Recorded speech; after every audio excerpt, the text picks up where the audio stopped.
1, 2, 3. Hey everyone, it's Lance Klessig. I'm here with Joe Lawler, and we are just on the east side of Rochester. Joe farms with his dad Steve and Uncle Tim, correct? Yes. And Joe's got a new custom-built Interseeder that was previously a corn detasseler. That's correct. And Joe, could you just tell us a little bit about what you got going on here and how you built it, that sort of stuff?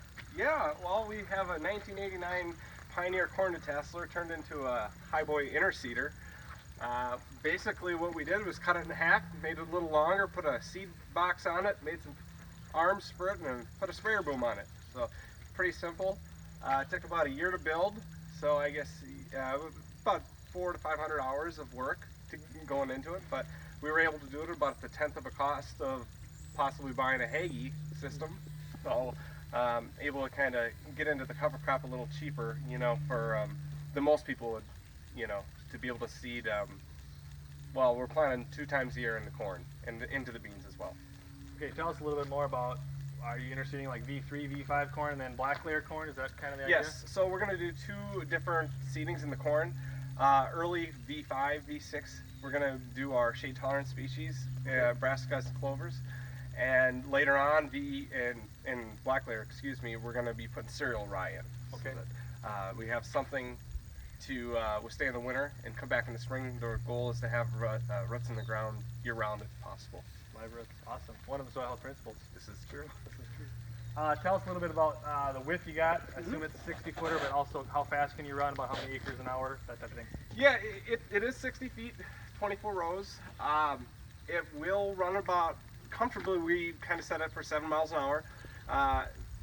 That's 50 acres an hour, but we kind of think it's going to be around 35. So, you know, 300 acres a day, depending on what we're using it for. Because cereal rye, if you're seeding at 83 pounds an acre, it's going to take quite a few more fill-ups. Sure. But our small seeds and our brassicas should, you know, we could probably do about 200 acres on a field. Wow. Okay. Awesome. Let's see, a couple other questions. What most excites you about having this tool in your toolbox? Well, what's really exciting is the change that we can make to the soil with this. Adding this tool to be able to get into the standing corn and the beans as well, and get a jump start on our cover crop. Sure. Obviously, in Minnesota and you know, northern Iowa, we just don't have the capability, or we haven't in the past, to seed our cover crops before harvest. So this gives us a tool that we're able to at least have something coming up when the crop is coming off. Awesome. That's right. That's right. And one thing you mentioned to me is this is kind of becoming your primary tillage tool. Yes. Do you want to say anything about that? Well, biotillage.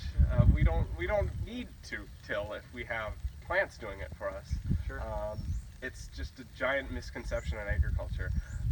So what we're using, we're picking specific species that we need for the compaction, first of all, or organic matter, because obviously we know that there's 7 principles of soil health, that the use of roots in our ground and year-long cover is really all the soil needs. That's true. Armoring the soil, having living roots, yeah, adding livestock where we can, all those are super important.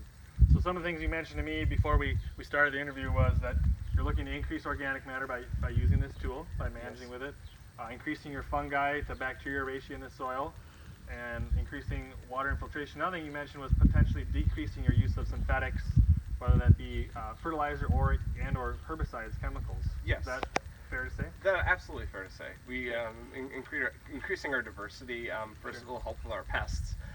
That's one important thing. And then yes, increasing our mycorrhizal fungi in the soil. We're going to be able to tap into a lot deeper zones in the soil and bring up our phosphorus, potassium, and so on to help us out. So we shouldn't need the synthetics. True. That's awesome. Well, I think that answers all my questions. So, Joe, appreciate the interview, and thanks everyone for joining us on this fine August day here in southeast Minnesota.